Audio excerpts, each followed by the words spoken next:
Hey, every pony! Well, Season 6 seems to be rolling right along since it came back, hasn't it? See what I did there? Rolling along, eh? But seriously, this was another fun episode. And kind of funny since it started out with Cherry Lee talking about physics. Seriously, when has physics ever been a thing in the MLP universe? Especially with Pinkie Pie around. Would have been great if she just came in and laughed for no reason and then just left. Another question this episode raises is, how do they know about cars? Sorry, but some of those cart designs are clearly based on modern cars, and it's really weird and raises so many questions. But once you accept that, it is a fun episode, if not a bit standard for this kind of plot. You know, the project the kids are supposed to do, then the adults get involved, and they get too involved, and they take over, and the kids protest and try to help, and the adults just kind of shove them off to the side, and then everything goes wrong, and the adults learn the lesson that maybe they should just let the kids do it themselves. That old Jim.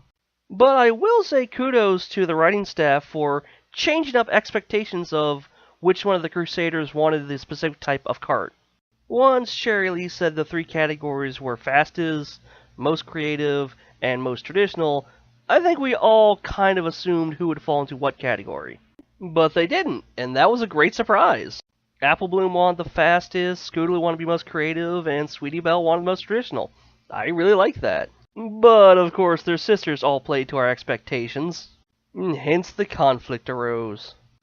Yeah, like I said, it's something we've seen before, and I was kind of reminded of the Simpsons Go-Kart episode while I was watching this. But being MLP, they worked in some great background gags to try to spice things up. I particularly enjoyed that Rarity lost the most creative cart as a filly to Ditzy. That was just perfect. Although now that I think about it, it's a shame they didn't do something with that since she was also in the race. With a filly who wasn't dinky. What the buck, DHX? One job! You had one job! Oh well, I guess we look forward to people headcanon who this kid is. And the reason why neither of Diamond Tiara parents were with her. Like, it was the butler from what I saw. We can probably assume her and her mom aren't on the best terms right now, but what about her dad? He seemed okay-ish. I don't know, maybe I'm reading too much into it. Another thing I fully expect to see is fan art of Cherry Lee in the cheerleading outfit. In various forms.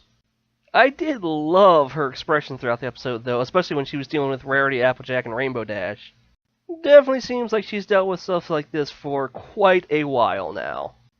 Part of me thinks she might be drinking buddies with Berry Punch. I do wonder how often they hold this derby since, once again, it seems like something that's been a yearly tradition, but we haven't seen it till now.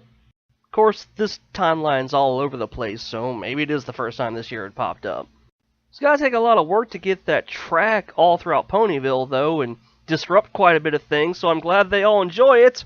Well, I have a feeling Cranky probably doesn't. But yeah, it was a fun, if somewhat predictable episode, made even better by these characters we love so much, and their interactions and expressions. I think Season 6 is really starting to pick up some momentum here in the second half, and I hope it continues. Well, that's about all I have to say on this one. Join me next week when I share more of my pony thoughts.